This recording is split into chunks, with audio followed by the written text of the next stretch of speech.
Once an idea has taken hold of the brain, it's almost impossible to eradicate. An idea that is fully formed, fully understood, that sticks. Right in there somewhere. For someone like you to steal?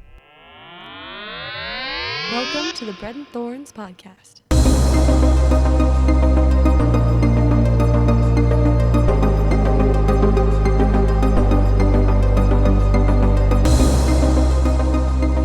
Hi, everyone. Welcome to the Bread and Thorns podcast, a bi-weekly podcast where we sit down and discuss literature, art, media, and other stuff that we really like and how they influence the projects that we're working on. I'm Isaac. And I'm Rosemary. And today we're going to discuss Inception! Inception, for those who don't know, is a 2010 science fiction and action film written and directed by Christopher Nolan, who apparently also produced the film with his wife, Emma Thomas.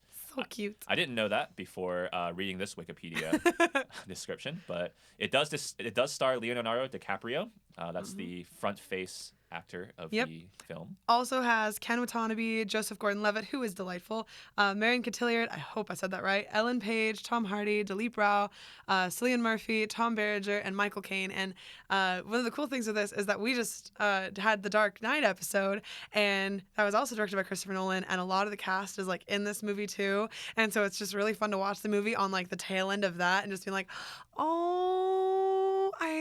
yay. It was really delightful to see a lot of the same faces. It was very fun. Plus Leo, so very nice. Yeah, Nolan is kind of known for using similar actors throughout all of his movies. And so this one followed The Dark Knight, and then The Dark Knight Rises, I believe, followed this movie. And where you have, Tom again, Hardy. same people. Tom Yeah. Hardy, Joseph Gordon-Levitt. I guess her name is Marion Cotillard. French. I don't know.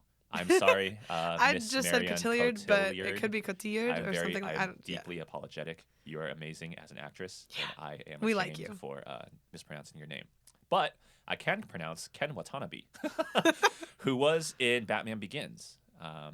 Funnily enough, he was the original Ra's al Ghul before Liam Neeson was revealed to be the true Ra's al Ghul. And Cillian Murphy was originally cast as Batman, or he was the test case for Batman before Christian Bale came in, and they thought, oh well, we're going to just use Christian Bale and have Cillian Murphy as the Scarecrow. Wait, so who? Oh, okay, yep, okay.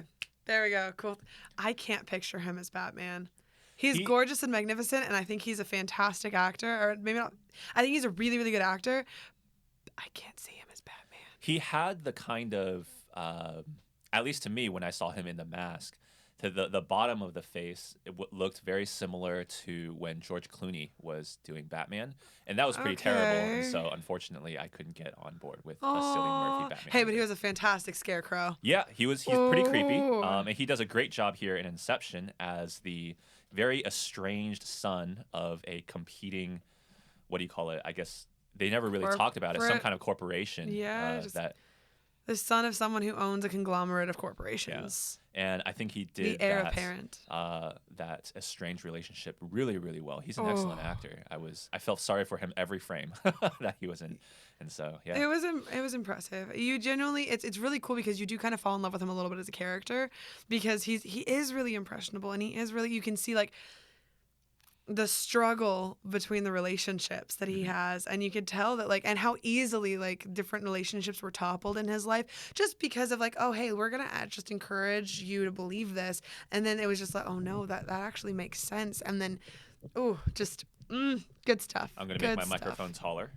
For those who are listening, if you hear a little weird sound, it's me making my microphone taller. No, he's changing his skin. He's an alien. He's changing his body structure. That was those noises you heard. He's now more purple. I like how you were trying to be spontaneous with that, but then it just ended very, very quickly. And now it was an attempt. I thought it was funny. She is usually great spontaneously. That was not a good impression of that, but why don't you summarize for us what this movie is about? So basically, Leonardo DiCaprio plays a professional thief who steals information by infiltrating the subconscious of his targets. He is offered a chance to have his criminal history erased as payment for the implantation of another person's idea into a target's subconscious. So basically... That was really complicated.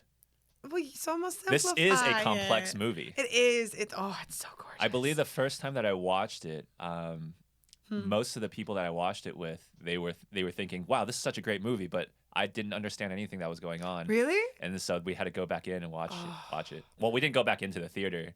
I believe I watched this in theaters, and then afterwards, When it came out, we friends all got immediately got okay. it and then watched it. Nah, again.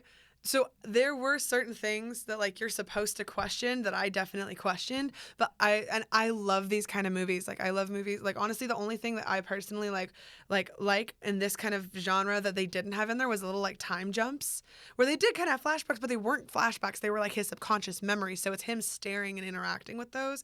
And so it wasn't quite the little like flashbacks and whatnot, but I love timelines. I love little confusing, confuddling little pathways and whatnot, how different personalities intersect and weave together, and this just it was so cool.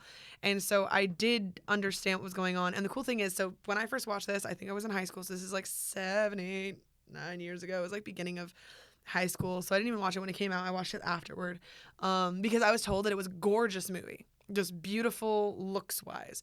And so I was like, okay. So I watched it and I was like, oh my gosh, this is so cool. I love this idea.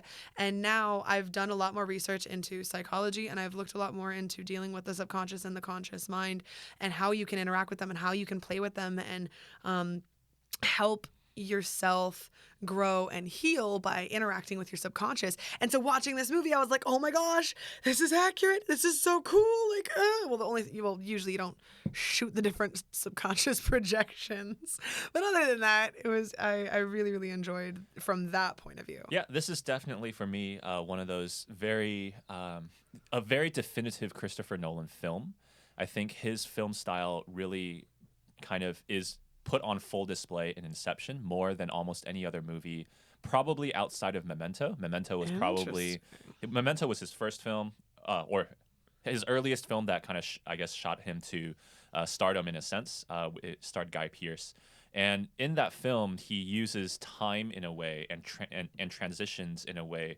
I should say this: he uses transitions to cut through time in his films, and it's great in Memento, but here it's really with kind of all the funding from Hollywood in a sense that he got, because at this point he was super famous after doing The Dark Knight and Batman Begins, that he was able to kind of use his full imagination and breadth of directing to and cinematography in a very real way, but mostly I would say editing.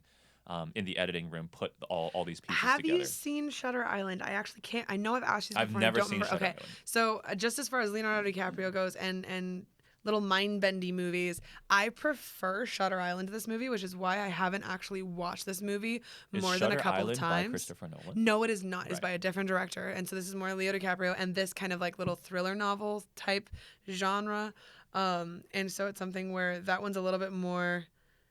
It'd be like if Inception, if he didn't remember like the main plot twists and whatnot that you find out as you watch the movie, if he didn't remember those. So with this, he knows. You know that his character, oh my goodness, why am I only thinking of him as Leonardo DiCaprio? Dominic. So Dom, He's you called know Mr. Cobb. that Mr. Cobb, yeah, he's in the Dom. movie. His dad calls him Dom. Anyway, or father-in-law. No, I think it's his dad. That was confusing. I still don't know who Michael Caine is in relationship to him. I know he's some sort of a father figure. I just don't know if he's dad because the Well, we can pull it accents up are on weird. IMDb, right? Yeah, I have it on there, but like it's still not necessarily. Yeah, he's just here. Wait, where's Michael Caine? Yeah, it's just Miles. So technically, Professor Stephen Miles. yeah. So he would not be. He would be the father-in-law and not Yeah. not the That makes sense. father. The accents are weirding me out because then like the grandma's accent is like a Spanish accent and he's British. Then his wife's French. I'm like, where are you? What is the? Well, that what's could be the part family of background? the deceit of the movie, right? Oh, that is true because it is subjective. So we don't actually meet the real wife. We meet how he Right. projects the Mal wife is into his not subconscious. is not the actual person. Oh. It's why at the cool. end. Well, we're actually skipping a few things here. Sorry, So okay. do you want to do an easier summary first, or So because you said you had a simplified one?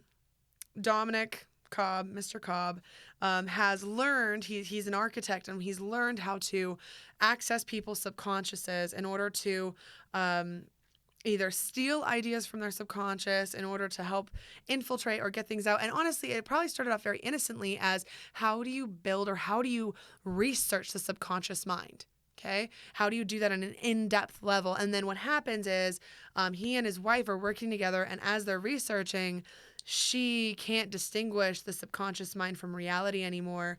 And so Well, she chooses not to, right? That was part of the whole point. She chose to not accept her reality. it's not that simple, though.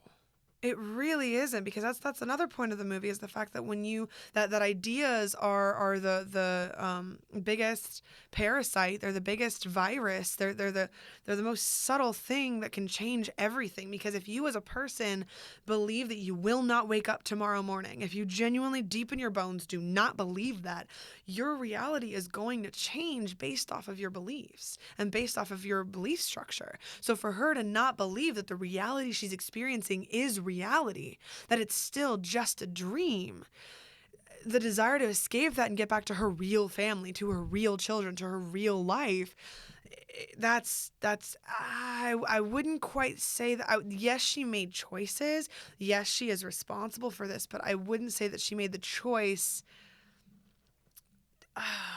I don't, because she needed to escape the dream. See, this. I'm trying to give a summary, and you're making me go all in depth again. Okay, sorry. Well, so it's, I mean, with the summary, you're kind of going in depth anyways, but Only a little bit. I'm just kind of quoting from the movie. It's the truth that she had once known but had chosen to forget, right? And so I think that's actually quite interesting, of a concept of someone choosing. I think it's actually a very powerful notion to understand that you actually have the choice actually have the choice over what your reality is. Yes. And so she chose to forget in that instance by putting the little top into the safe bent, right, so that she doesn't have to question whether it was the reality, right? Because in reality it would stop, right? So, but she put it very on purpose there. Yeah. So that she had chosen that as her reality. So basically, she basically forgets what reality is, what reality means, and dreams have consumed her. And so the idea is that she basically offs herself. Well, we were just kind of discussing before, right? Like reality is at least in this movie, it's not it's such subjective. Right, it's a Reality malleable is subjective, concept. yeah. And so It definitely becomes is. kind of Well, and on interesting top there. of that, so what our eyes can see isn't actually what's even there to begin with. So the idea is that our eyes are picking up information, or our brain is picking up our senses are picking up information, traveling it to our brain and our nervous system and everything else, and kind of giving us back this image, this feedback. That's like the way that sonar works for dolphins. We just have a much more in-depth version of that. And so it's something where our reality is absolutely subjective. And so that doesn't change certain truths, but there's a lot of it that's based on perspective, a lot of it that's based on your version of reality. So even though truth is still truth, there are certain personal truths that are absolutely biased. So anyway. Wow, that was a. I need to turn my phone to do not disturb. Yay. Anyway, okay, but back to the summary. She loses sight of what reality is. She loses she goes too much into what is a dream instead of just accepting her life. She goes too much in depth to that, and she basically can't handle any form of reality anymore. She's lost it. So she dies, but before she offs herself, before she jumps out of a window, also spoilers. Hi, we haven't said that yet. Spoilers. Anyway. Well, that's not even the part that's the big spoiler of the movie, right? It's one of the big spoilers, though, because you don't really you can guess, but I think what's interesting about this movie is that it actually goes through. It's very the way that the movie is paced. You get twist after twist after twist after twist, right? And so the beginning is very much at least the setup of the movie is very much you don't know where we don't know where we are. Mm-hmm. We're given this very kind of that beginning scene where Ken Watanabe is talking with Leonardo DiCaprio.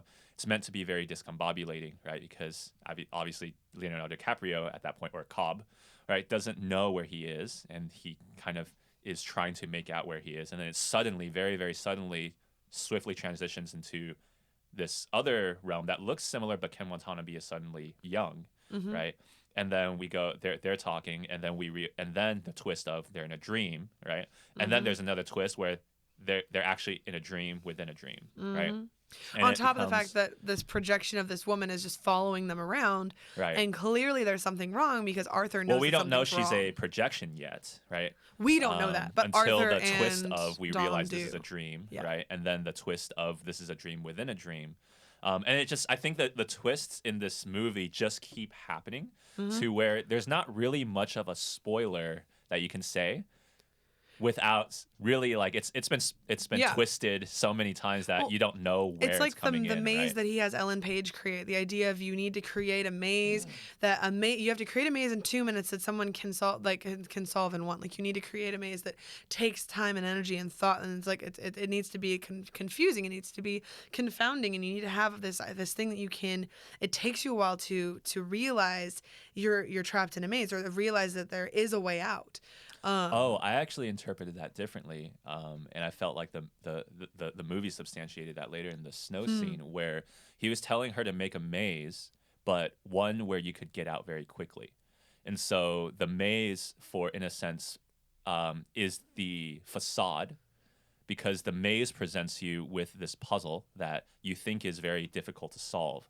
But the reality of that maze is that it's actually quite easy to solve. You're just being confounded by what's on the surface. Okay.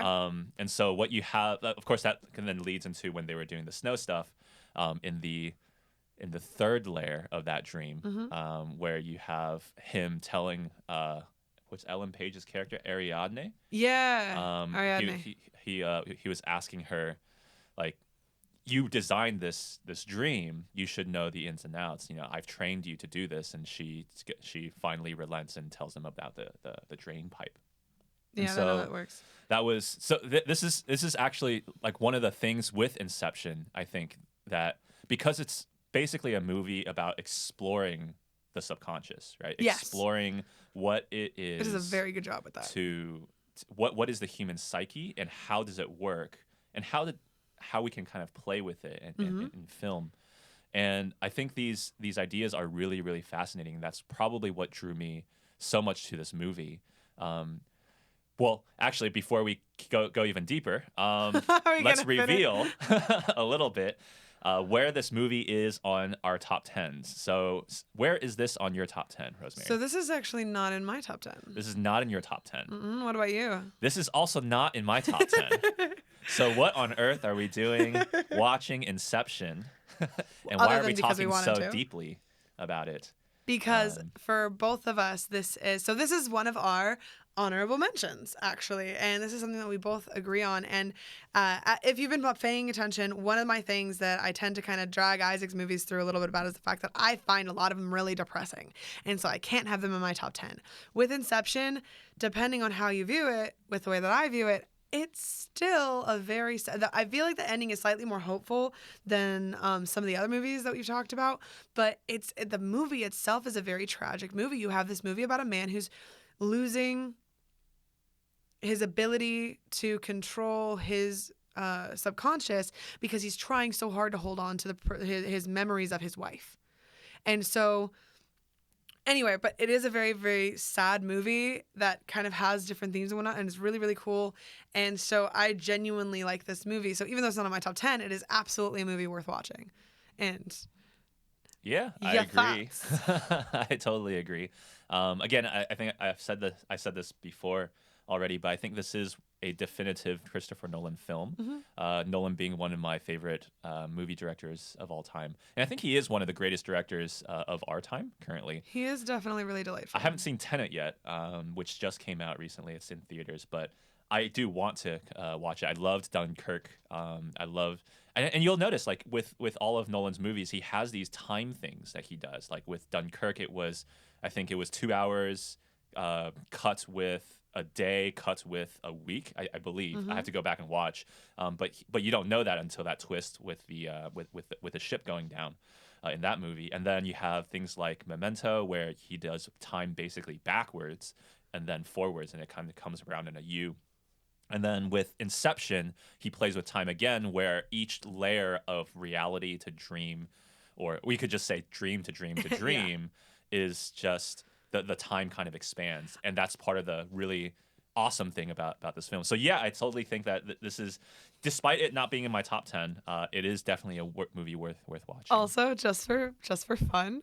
So as I was watching this, because I was watching with a friend, and it was something where one of the things that I realized because the thing with this is that Inception is a dream within a dream, and my brain instantly went to Princess Bride, the little priest monologue. One of the things that he talks about is that love is a dream within a dream, and I was just like, what if that was inspiration for this? Like, probably not, but what if it was? And I got really excited for a moment. So just for fun, I'm gonna let you just believe that. I know. Hold on to There's that also an joyful Edgar thought. Allan Poe poem that is very, very good. That is very the way that it is worded. It's like, ooh, this could be. They could have had so much inspiration. I'm sure Christopher Nolan took inspiration from a lot of things. One of the things that he talks about, one of the most influential authors that he talks about is Jorge Borges, Luis Borges. And when you read the short stories of Borges, you can That actually makes really sense. see how the exploration that Borges does with dreams and consciousness really inform on Inception. And I believe Inception Good to was a film that had been Nolan had been working on for about 10 years before he actually started not the surprising. production. I think I think this was I the think film. that was something along the lines of like Avatar, where it was like the technology wasn't available, or like there were things that he wanted to do or ideas and dreams that he had that he wasn't able to live out with what was available, and so he made Inception when all of that was available, when he was closer to being finished. I think from what I remember, I don't really remember the interview anymore, but from what I do remember, I think he was talking about how he couldn't get, it's like the pieces weren't falling together and things like that. Yep. And that's probably one of the greatest challenges for Yeah. writers, right? To know that you have this really great story. Well, and he talks but about it then- in the movie as the idea, you have this thing, you have this idea, and Yeah. when you really find it, it's more like you're discovering it. Mm-hmm. It's not that you're coming up with it; it's that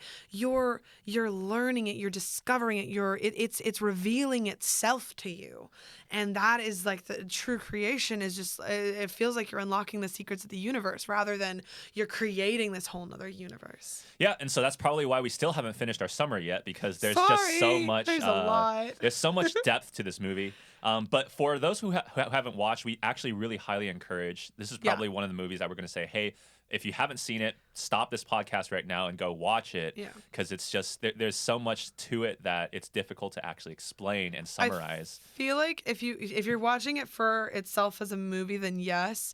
If you like the idea of playing with the subconscious, then yes, this is definitely a movie to go to. I personally think that for Christopher Nolan, Dark Knight was done better because of the way that the directing style is. With this one, it's a little bit, even though everything is very fast paced, I think this is a little bit more. Not slow. Slow is the wrong word, but slow is what I'm thinking of. But it's more Well, paced. of course, I agree, because The Dark Knight is actually on my Dark Knight, list. it's on the top 10. But But yeah, Yeah, I mean, but this I is a think really good yes, movie. The Dark Knight is better for me. Obviously, my top 10 list is going to be a personalized Yeah. top 10 list. But I do believe that Inception is, of course, one of the definitive Nolan films of all time. Mm-hmm. And so just to give a small, tiny, little brief summary, the movie is basically about someone who has had a tragic loss. That character is Leonardo DiCaprio's character, named Dominic Cobb. Hobbs. Fudge. Hobbs. No, Not it is Hobbs, Cobb. It is Cobb. Cobb. So Dominic Cobb. not our Tom. favorite stuffed tiger, but Oh, Hobbs. but so his with Cobb, he has had a very tragic past, and his whole entire goal is to get back to his kids, but because of the tragedy in his past, he's unable to get to his kids without being arrested or being taken killed. Yeah, or killed. Arrested Right. or killed. And so in the film, he finds a way to get back to his kids through being hired by a guy who is very interested in his ability to delve into people's subconscious. And He's the best. hired. Right. He is the best in the world. Right. So, and in that, he then takes on the job, and that's basically the movie. What does that job look like? What does Yeah. it entail? And how is this man's own deteriorated psyche mess with the mission. Yeah, and the title Inception is referring to this the idea This tool. that you can kind of force an idea into someone's subconscious, plant an idea there. So instead of a heist of an idea, instead of stealing information, you're actually putting information there so that that person can then react off of that information. Well, and one of the funny things is this is what happens to kids. Kids usually under the age of 5, the idea is that they're sponges psychologically. So the idea is when they don't have a sense of it's someone else's fault, it's mine. So a very, very basic form of inception is the fact that if you treat a kid like trash, they're not gonna understand that you are the one who's abusing them, that it's your fault and that it's your responsibility for whatever you're taking out on them. They're gonna respond with absorbing the belief, with absorbing the idea that they are trash. And so now that's a very simple form, and that's a very basic standard form that happens to kids.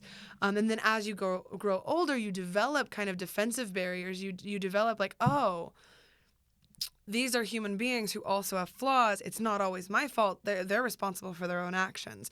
But that thought process doesn't take place when you're little. And so basically what they're doing is they're inducing that state of like childlike innocence and rest and just the belief that what's going on in your subconscious is the only reality that matters.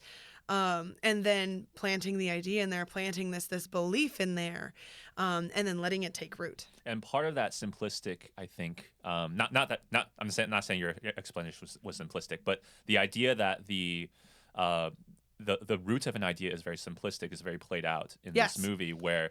Well, it needs to have an emotional connection. Right. So like saying like my parents hate me. No. That's the wrong. The wording would be I'm unlovable. Or like it's like I'm really bad at work. Okay, what does that actually mean? It's I'm worthless. Because if you believe you're worthless, your work isn't going to produce anything of worth. So you need to have an emotional connection or emotionally impactful belief. That's the core.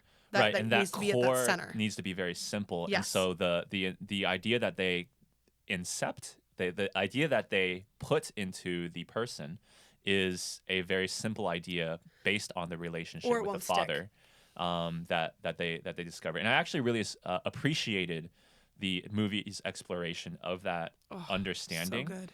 Of the relationship with the father is the very most basic thing that children learn. And so when we kind of not in this movie, obviously they're attacking that, right?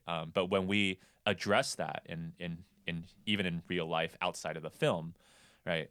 We are often coming up against things that are dealing with relationship to parents. And so I think one of the most insightful things that Cobb says is that we all aim for reconciliation and catharsis. Yes. And I was really, I guess I didn't pick this up before, but the fact that Cobb is very positive, right? We want that is one of the best parts of this movie is that he really is. He has hope. Yes. Yeah. And he wants to put in something that is positive rather than negative. And so when you get to the end where, I forgot his name, but I think it's Fisher. Yeah. Right? Maurice Fisher and I don't remember who the kid is. I don't know. It's just Cillian Murphy. Oh my gosh. In my head. That makes sense. But again, we talked about the names last time. When Fisher confronts his dad in that dream, that most... how do you say this? The triple subconscious one, right? Yes, the third level? in the third level. That little safe in his mind that he's created. And he's he talking walks to in his and his dad's in and the his hospital dad bed. said, "No, I was disappointed that you would try to become like me." That was my favorite line in the movie. Was just he walks in and he's like, "Yeah, I get it. You're disappointed with me. Like you're disappointed that I'm not like you, that I couldn't be like you." And he's like, "No, I'm disappointed that you tried." Yeah, that you tried. And it was so good. The way that Cillian Murphy played that, You could see his heartbreak. Yeah. Well, it's like, okay, everyone, I'm getting all loud and excited. I'm always loud and excited. But no, with this, it's something where like, now, some people actually have healthy relationships with both of their parents. Sure, right. Okay? Most of the people I've interacted with, that is not entirely the case. And so it's something where it's a struggle to have those kind of healthy relationships. And it's even worse when that parent dies before you're able to have that reconciliation and catharsis. Right. And so it's something where with this, that struggle to like, he genuinely, a part of him believes that his dad doesn't love him. And so that heartbreak that that Cillian Murphy is able to portray is so touching because it's so real. This happens to people. Right. This happens that you're just like, oh, I tried doing the best I could, and it's not enough for you. Mm-hmm. Like mom, dad, And that's grandma, every kid's dream whatever. in a sense, like right? Like they want to be like their parents because it's just they it's want to live up to inbuilt. their parents. Yes. And so, the expectation is usually whatever my parents are doing, if I do that, they will approve of me, Yes. right? And so that idea at the end where, again, Cillian Murphy, Fisher is confronting his dad when he realizes, I mean, we don't know, and that's kind of the deceit of the film. We don't know how much of that thing was played off or was designed by the architects of the dream versus his own subconscious, right? Robert's the kid. Robert Fisher. That's who Robert Cillian Murphy Fisher. plays. Okay. Let's see if he remembers this in 10 minutes. But Robert is the son. Bobby. I'll remember Bobby Fisher. Bobby. But yeah, so that idea that he was able to reconcile, and I think that's what makes Cobb such a Well, he's an artist with this. well, I just mean as a protagonist, he's someone that we really empathize You'd with like and look up sympathize. to, kind of. Because he not only does he want to get back to his kids, but even when he's still wants to committing do it these in a heists good and way. things, yeah, he still wants to do Ethical something way. positive, Yeah. right? And so you can see kind of even with what Cobb is doing, he's still everything about with him is about that reconciliation, is about the catharsis of that forgiveness, and then when we come to that self-forgiveness, it's for us as an audience, but also for him certainly, it was very cathartic. And so, Yeah. No, I was so impressed with that. And so again, this is actually one of the things with psychology that I have actually researched and paid attention to, because there are things that I'm like, I don't care about that, so I haven't touched it. But with the idea of beliefs and working with your subconscious and working with the different parts and pieces and information that your subconscious can give you for the purpose of reconciliation and catharsis. Honestly, just sometimes reconciliation needs to be with yourself. That should be the first person you're working on reconciliation with is yourself. And so with that, watching this and going through the movie and watching the different parts of his subconscious that are protecting him and all the different parts that are trying to take care of him. And one of the things, and just for fun, one of the things with the defense, the little armies that attack them as they're going through that are his subconscious, that are there to defend against extractors, that actually happens when you're working with your subconscious, when you're playing around. There are little pieces of your psyche that are like, hey, this is a dangerous, emotionally upsetting territory. Are you sure you want to go here? And they'll make it a difficult process because they're trying to protect you, their defense mechanisms. And so I loved that was in there because that's actually part of doing belief work. That's part of working with your subconscious is having that understanding that sometimes your body, your psyche is going to fight against the healing because they know how painful the work is going to be. And so even though because they don't understand the benefit afterwards, they're just understanding that right now going forward, this is going to hurt. And so they were also trying to protect him from the pain of seeing Robert Fisher's dad in a hospital bed, saying he's disappointed. Like they're trying to protect him from that too. I don't know if we can be that positive about that positive about their motivations in that point. That's possible. But I guess you can interpret it that way. I didn't interpret it that way. I didn't think about it that way. I just thought Cobb was for Cobb's character to kind of walk through this movie, and we can see the deliberate decisions that he makes in order to go down that path of reconciliation, and then having that end goal with Maul.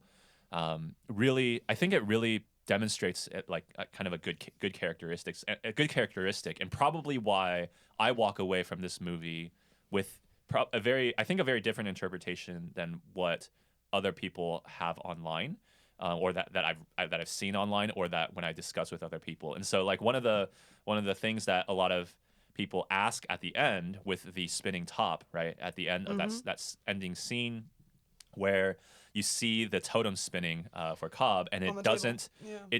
It seems to be falling, but the film actually cuts before it falls or regains. Yeah, it wobbles a little bit, and then you're like, wait a second. And so what Cut that to black. drives a lot of people to go into is, did the top fall or did the top stay up? Because the meaning of that is, if it dropped, then he's in reality, but if it stayed up, it is he's still in a dream, right? And I take it very, very differently, because for me, watching the film, the way I would kind of conclude the film is that Cobb got out as in the most relevant way possible, right? And so that's actually one of the things that so I think, in a sense, the top spinning, whether the question of whether it dropped or not is, to me, a distraction from the It's actual not film. the actual important question you should be right, asking. that's not the important part of the movie. The important part of the movie is that as you go forward, you can see Cobb addressing his faults and addressing his guilt, and then reconciling with himself and coming to that self-forgiveness in the end. Well, and the self-awareness, because he has to have the awareness first. Right. So he has the awareness, and he understands, I've created this because I'm trying to hold on to something that I'm not supposed to hold on to like this. I actually think that he recognized that he wasn't supposed to hold on to it the entire time. Because it's kind of like when you I feel go like he was into at war with somebody. himself over whether or not he should or shouldn't. Yes, yeah, that war still exists, but I think he knows that he shouldn't. I guess that means right? the awareness is there. Yeah, and so that If the battle's awareness raging. and then kind of the journey through it, I think that the movie mostly focuses on his journey through it, with his prior understanding that he needs to forgive himself at the end. Okay. But he's unable to do so, because once you get into that dream, and you see your wife and all these kinds of things, it's very difficult to want to get away from it, right? Especially like that was how one of she my was taken from him. One of my favorite things with that was the fact that most of the time in this kind of situation where you see your dead wife, usually you're like ghost or something like that. There's usually like a visceral reaction. When he sees her, he's entranced. Yes. Yeah. There's this sense of like, oh God, I love you. Like there's this moment of just, Well, it's this understanding, right? Because even in the beginning, well, so or maybe I I guess, miss you, not necessarily I love you, just yes, the yeah, sense yeah. of missing that's so physically there. I do kind of recognize that, but I take it a little bit differently. In the understanding that I think he understands that his wife is his subconscious, and we can see that at the end of the film, where he tells her, like, I tried my best to construct you in the most perfect way possible, but no Yeah. matter how hard I try, right, I failed. I fail because you can't measure up to my to wife. what she actually was, right? And all of her perfections that- and all of her imperfections. Right. You can't. And so in that, all of that, how do you say this? All now of I'm that, thinking John Legend's song was inspired by Inception. Sorry, ignore it.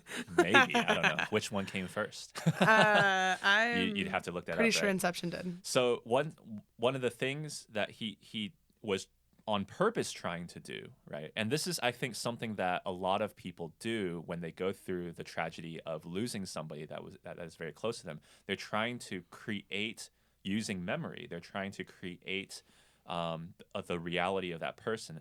But no matter how much you try, you can't actually create that person, right?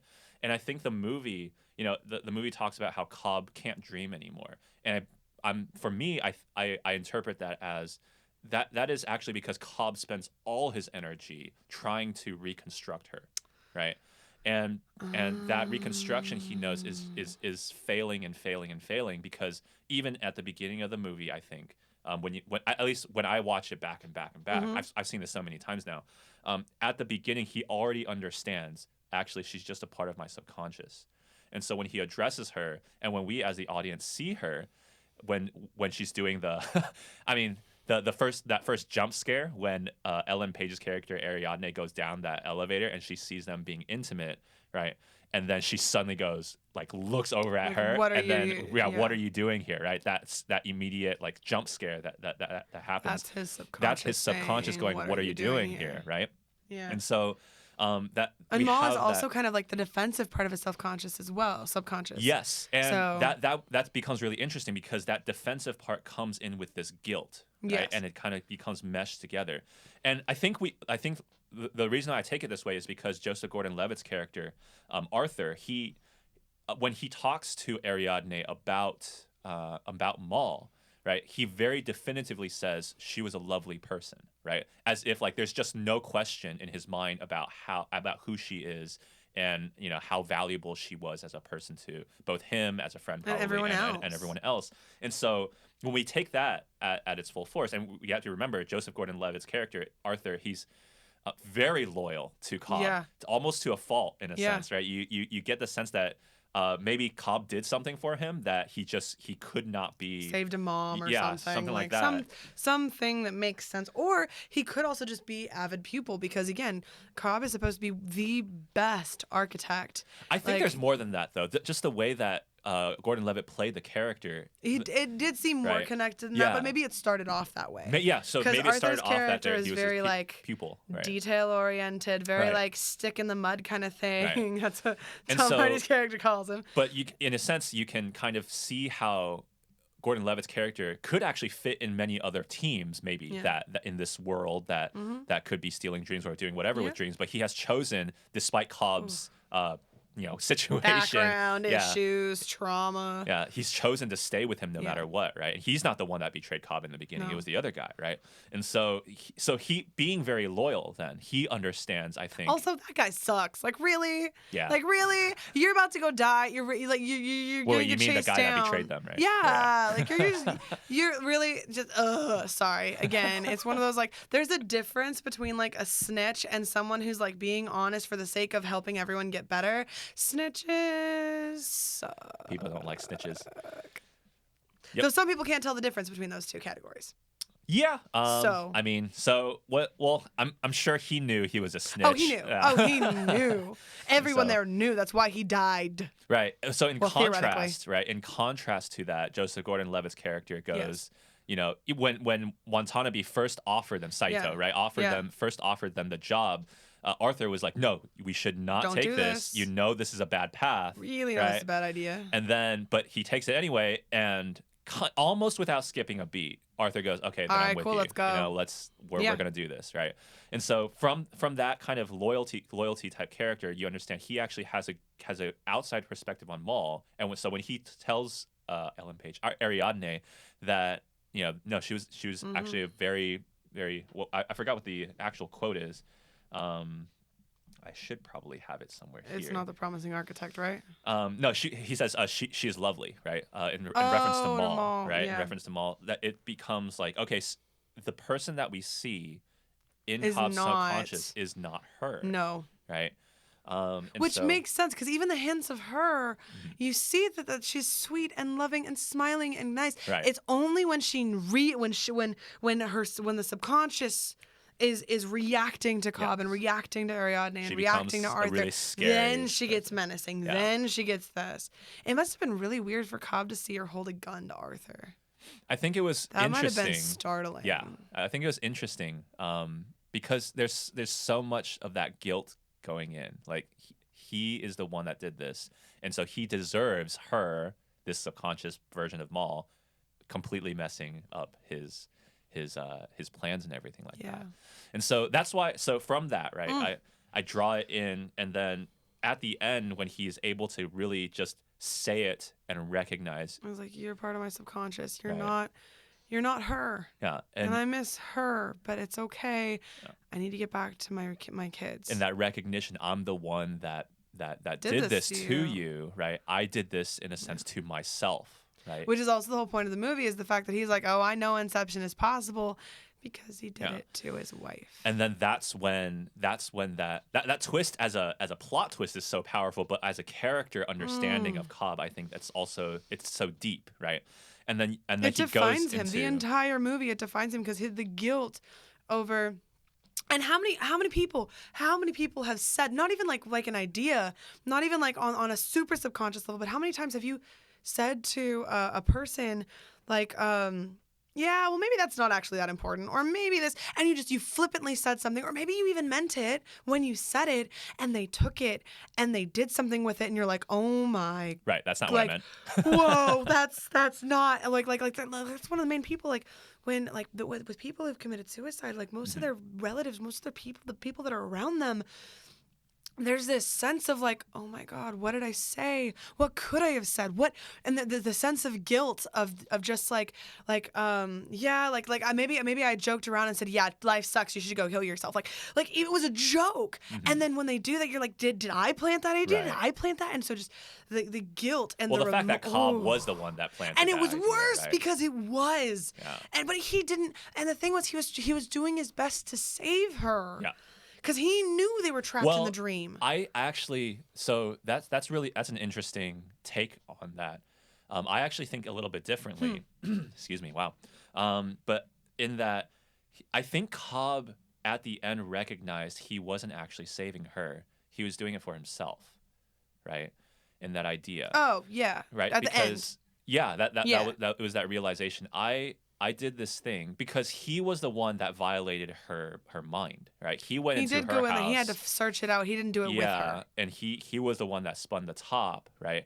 And if you think about it, the dream will end eventually, right? They actually grew old together. That was the plot Which means at twist some the end, point right? they would so die. they would die. They would wake up. And then they would wake up. But he was so Wait. tired of being in that world. He was unable to appreciate her being in that world and love her being in that world, that he had to do what he wanted to do. And then when he did it, he actually killed her. See, this is right? why I'm like, the movies that you love are depressing because like, okay, literally. Well, that's not the end. Okay, I know, but again, okay, this is like a dream of mine that I've had from like childhood, which shows so many psychological issues. It's not even funny. Inception. Not necessarily. Well, I didn't know that was what they would talk about, but the idea of, having extra time by being trapped someplace where time is suspended. And so the idea of this is I know this is odd, but one of the stories that I used to write as a kid was you have this character who's kidnapped by someone who's like, hey, you have special powers and whatnot. I like having special powers in my characters. Anyway, all special her characters powers. have special Not powers. all of them, but like one of them, 90%. yeah. It's like 95%. That's not always a bad thing. No, it's not. It's very fun. It's just also one of those, and I'll get into this later, but it's one of those, like, it's a very descriptive thing for me and my subconscious. And so anyway, but with this story, the idea is that this usually she's a little girl and she gets kidnapped and she gets raised by this other like older guy who's doing experiments and like helping her hone her powers and whatnot. And as she gets older, she's like, dude, I want to go home. And so, and he's like, no, we're not done yet. And she doesn't understand that time isn't really passing outside of it either. So when she does actually manage to escape, and the idea that like she actually like there's this realization that time, the time that she's experienced of decades of this, or what it felt like, it felt like a really, really, really long time, was only like 10 years, 10, 12 years. And that's it. And she's like, what? And so I love that idea of having the extra time. And so it's to me, that's even more depressing, is like, you get an extra like lifetime with the person that you love the most to build and create and dream and enjoy life. And this is one of the reasons why like I am very picky about romantic relationships, because I want someone who's never going to give up on me without me being able to like help them. Or if I give up, like, hey, help me through this. Sure. And it's something where so many people give up, like marriage is a broken toy that I don't want to do that. And so it's something where that's really sad that Dominic Cobb gives up on his wife. He doesn't want to just die of old age with her in the dream and wake up in the next level and then die of old age. I don't know there if he and then gave wake up in on her. I think he selfishly wanted to have his reality. Sucks though. Right. He wanted to selfishly have his reality be the reality, right? And in that way, he instead of having a negotiative having a relationship, conversation and healthy communication with Right. your loved ones. and that he violates her mind by going in and spinning it himself, right? Yeah. And in that way, what she had chosen to forget, because she chose to forget what had happened when she goes back and visits. She wanted to fully suddenly, immerse herself and right. fully believe in what was going on was reality. Right. So there wasn't this doubt. So she could be all in it with him Yeah. and live together and enjoy old age together. And I mean, it's hard. That I mean, if you think about it, Cobb for me, I don't put any it is obviously a wrong thing to do, but you can understand after 50 years of being like that. Not that it's right? But it's understandable, but it's not right. And so to then have the result of because of my selfishness, Selfishness. she killed herself, right? And then now having to deal with my subconscious like that. And so there was just, I have a lot more notes about that, but there's so much in there. And so with that, at the end, he completely forgave himself. You'll notice at the beginning of the movie, we have water, right? That was the very On the first beach? imagery, the water on the Yes. beach, right? And then we immediately are kind of, the symbolatry of that is immediately shown afterwards when the person dunks Cobb, right, in the dream, within Yeah, the then you dream, have the into that tub, and from you the see that sides of the thing and right? it crashes over, and That motif is again visited when they are in the dream, the first layer of the dream of Fisher's dream. with the rain. With no, not the rain. The rain was someone needing to go to the restroom. That was said hilarious. That was so such a good. great. Oh, that was such comedic time. Ooh. That was the most. That was brilliant comedic timing. Couldn't have gone to the restroom before, huh? And they knew. Yeah. They knew. The fact that they it's knew. not even hideable. I think that's so funny. The fact that they knew, and he was just so embarrassed by that. He was like, I'm sorry. I'd be embarrassed too. Yeah, and so In my little dream level, it's just raining. You're like, ha, you had to go to the bathroom, didn't you? Shut up.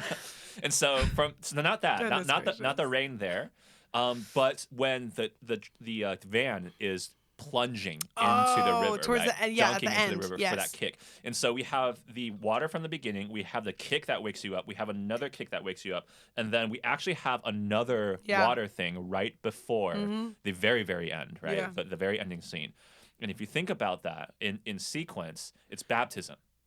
Oh, Right? okay. This idea of baptism, the symbology of Okay. baptism, of repentance, forgiveness, and then coming up into a new life, right? And so Interesting. from that, he goes into seeing his Okay. kids, right? Seeing his kids, Yeah.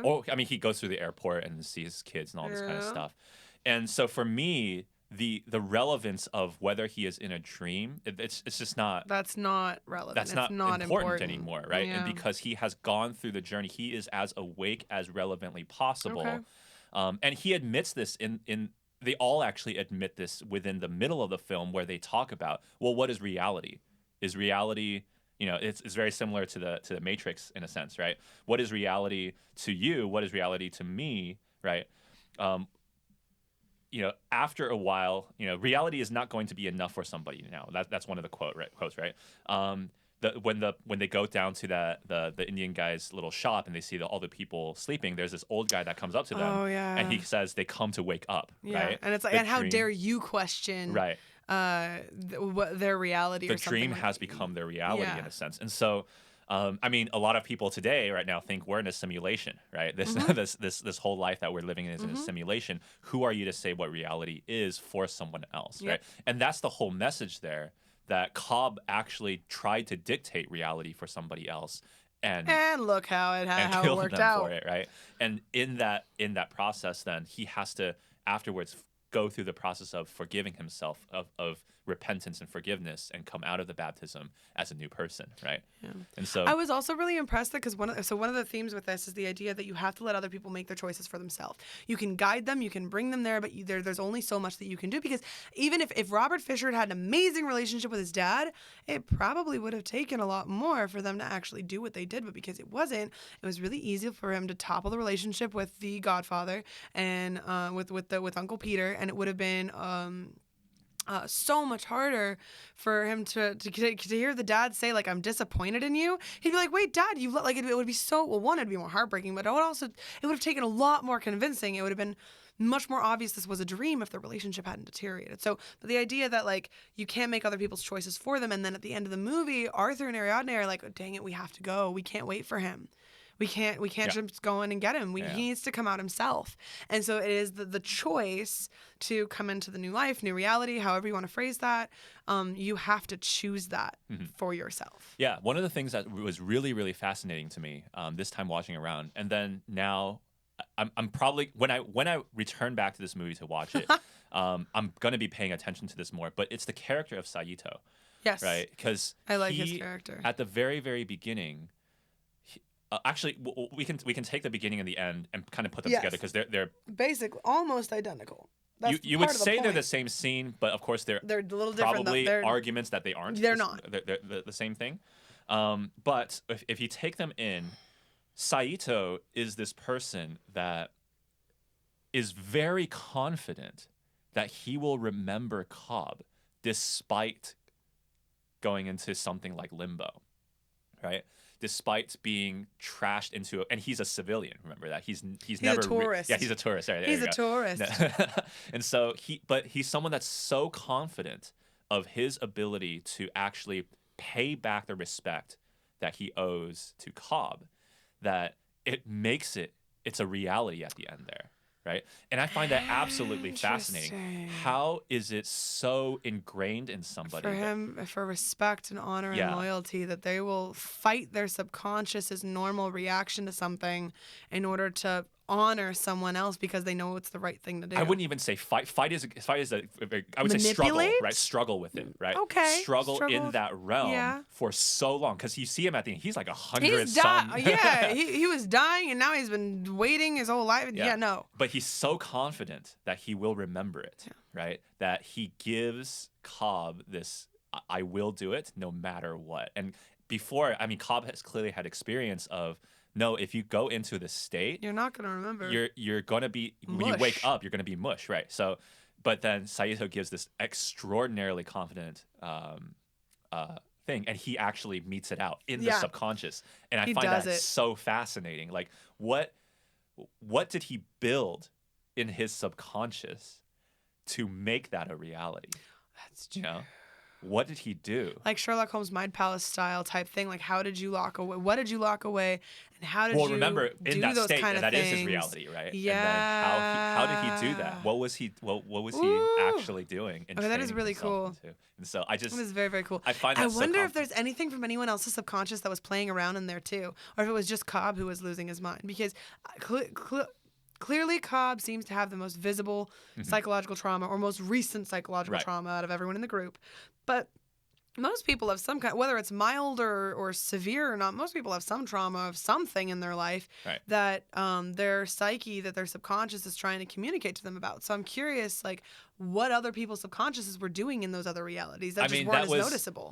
It was really funny, right? When, what's his name? Tom Hardy's character. I forgot his name. Oh, Eames. Yeah, Eames. When he tells Arthur, you must not be afraid to dream a little bigger, darling. And he pulls out the massive launcher. And so he just launches it. I think that's what that's a portrayal of what he dreams, right? Yeah.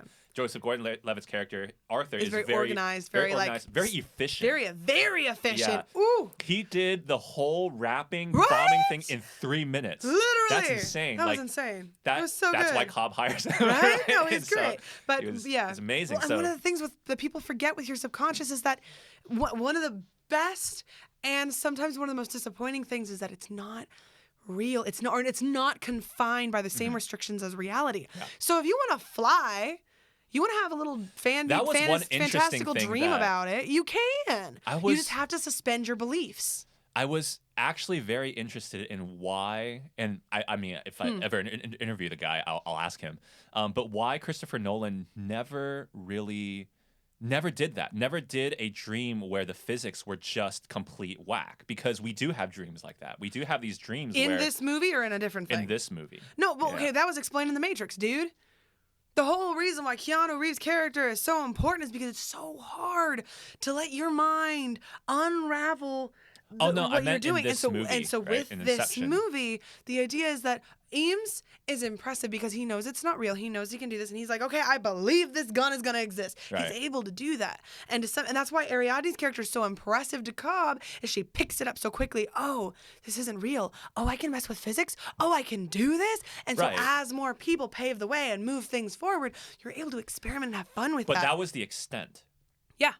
But they hadn't gotten there we've all yet. had dreams where we do way more than that, right? Yes, but it depends so, how conscious you are in the I dreams, because can't really usually say that. when you're conscious in the dreams, things seem to behave a little bit more as if you were acting in the dream rather than the dream is happening to you or some version of your subconscious. It really depends on the person. Yes. For me, when I dream, I do dream lucidly sometimes, and I do dream non. But there's actually, for me, no difference between. Well, when I'm lucid, I do more stuff, but when I'm not lucid, I also there's also things that I do in those dreams that are not purporting to reality or our physical reality here. And so I don't think it's necessarily like categorical that the way that you're framing it.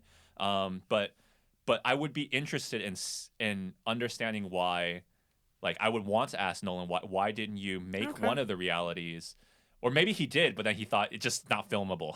Like, it's just not very filmable, Well, or it didn't help the story along or something like that. But in a sense, it kind of didn't need to fly. Right. But it spurs your imagination in a sense. Like, if this is real, because, you know, you can dream lucidly in a sense.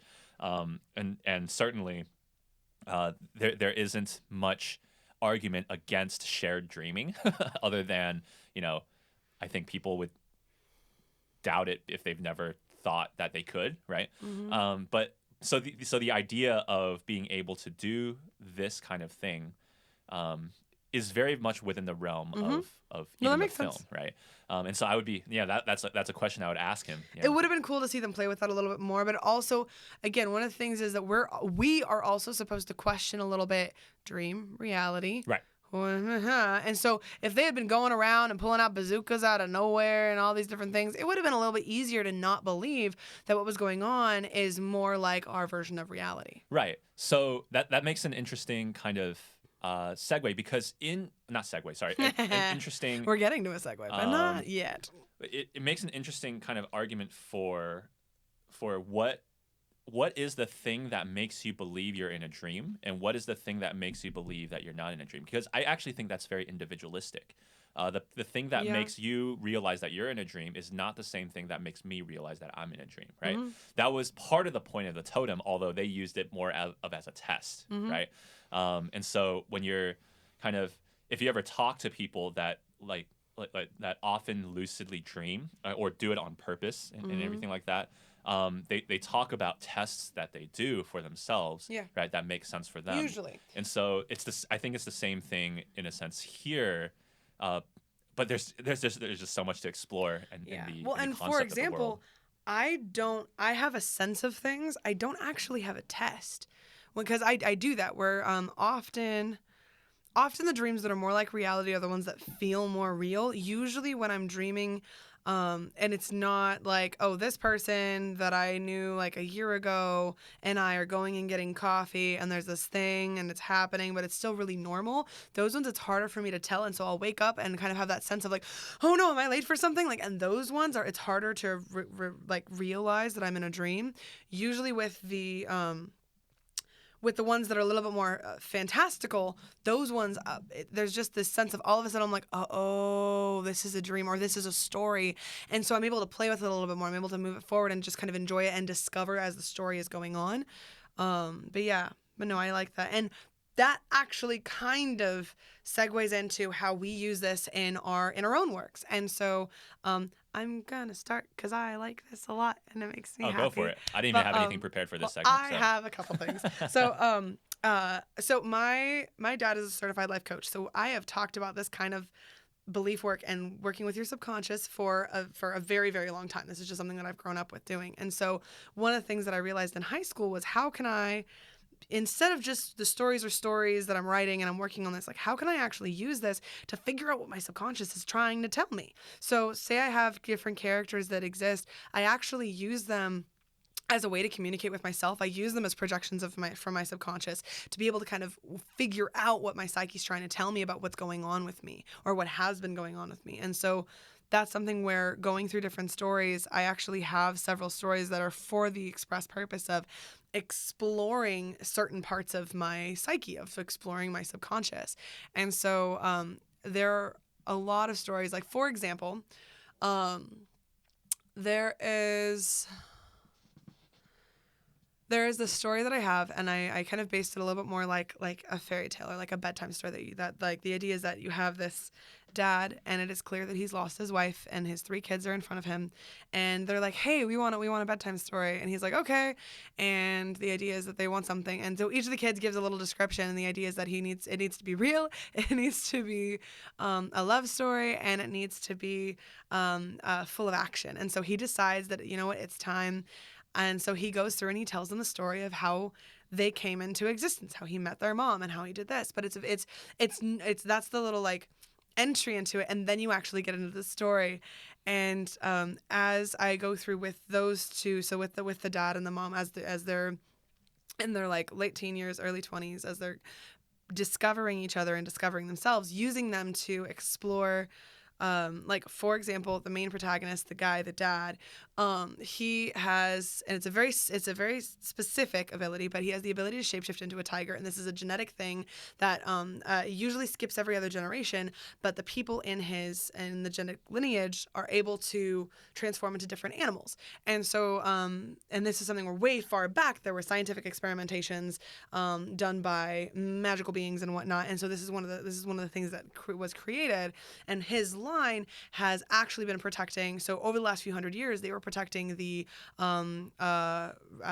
royal Russian family. And so when the Bolshevik Revolution happened, the grandpa had to bring the kids over, and this, that, and the other thing happened. So this kid was actually raised in America, but his parents, where this was skipped, his mom couldn't do anything.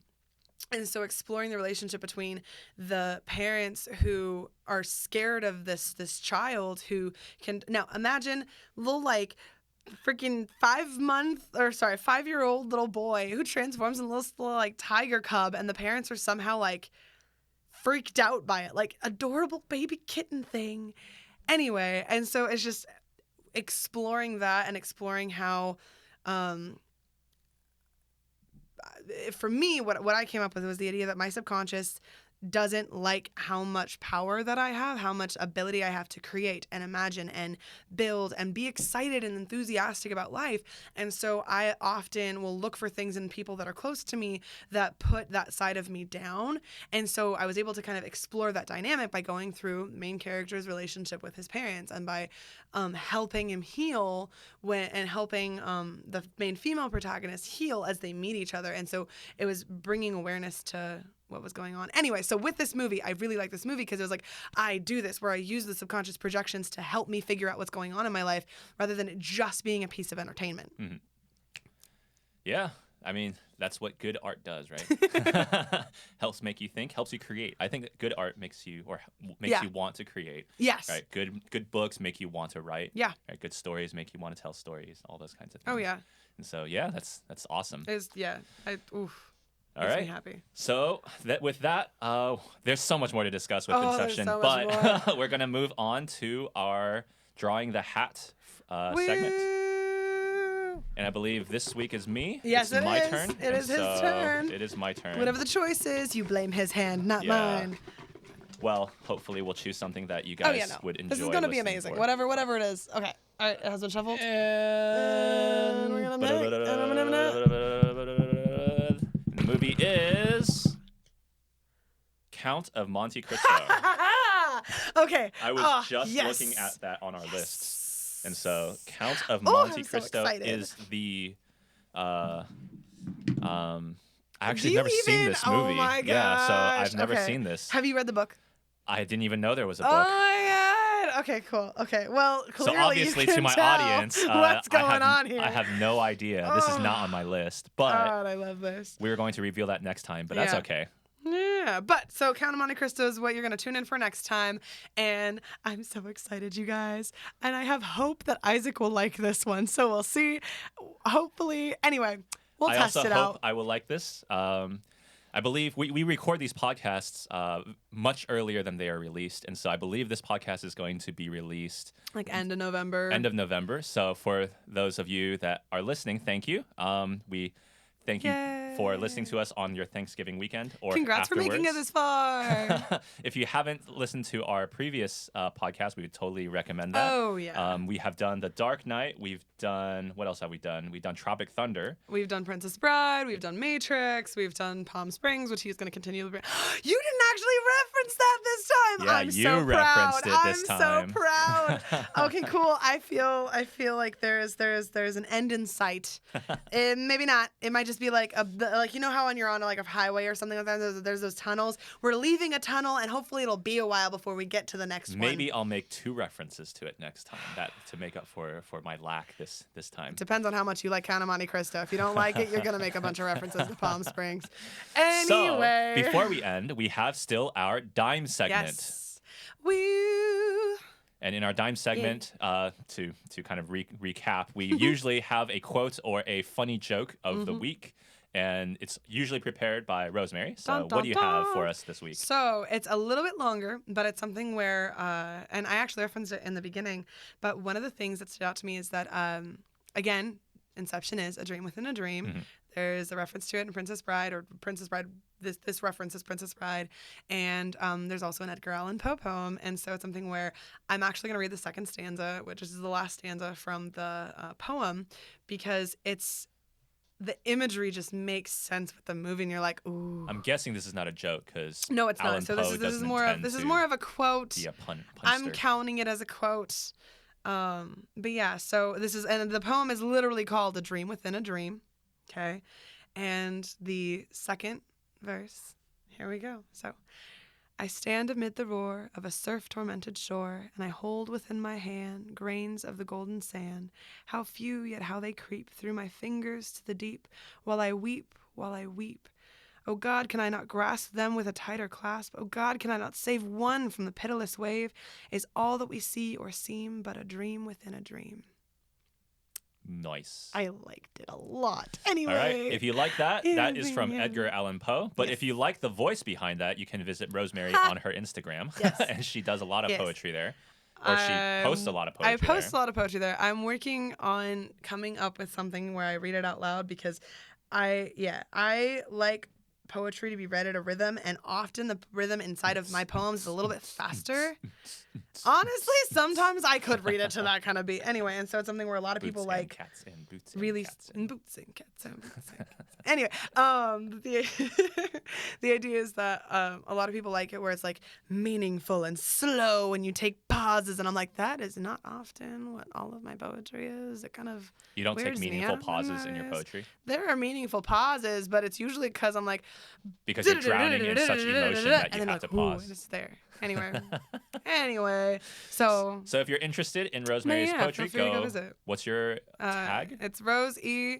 It's like the words in my head, but if you look up in our comments or in the description and whatnot, we actually have Oh, all yeah. of that stuff We in have there. that in the description. So we have it in the description. Woohoo! All right. So that's it from us today. Dun, Thank you dun, guys for listening. dun. If you liked it, please like, subscribe, and leave a comment on our Yeah. YouTube, or if you're listening to this on whatever other channel that we've got it on, Yeah. please rate us 5 stars, because apparently that helps. I don't know. Also, I don't feel know free how to all let the us know, like, ratings- if you actually have something that you either want us to talk about or just curious what our opinion is on something, we can probably just have like a little extra segment in here where we talk about that. Oh, yeah, kind that of would be stuff. fun. That Yeah, would be responding entertaining. to people Even who if it's follow just us. like, I agree with Isaac. Why did you pick Palm Springs? That's totally okay. We'll have a moment of little cricketing silence. Maybe while there we're will like, be a lot "Do of we people that actually?" say, we love Palm It's Springs. a really What's wrong fun with you, Isaac? movie. They might do that. They might do that.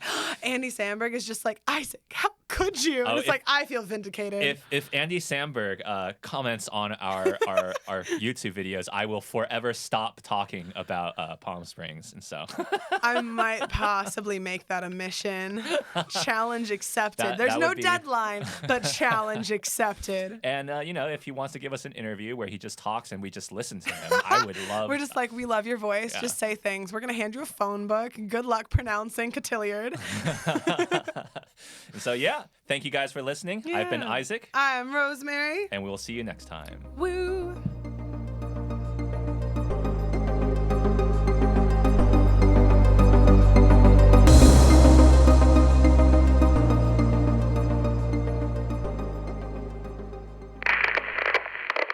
Let me ask you a question. You never really remember the beginning of a dream, do you? You always wind up right in the middle of what's going on.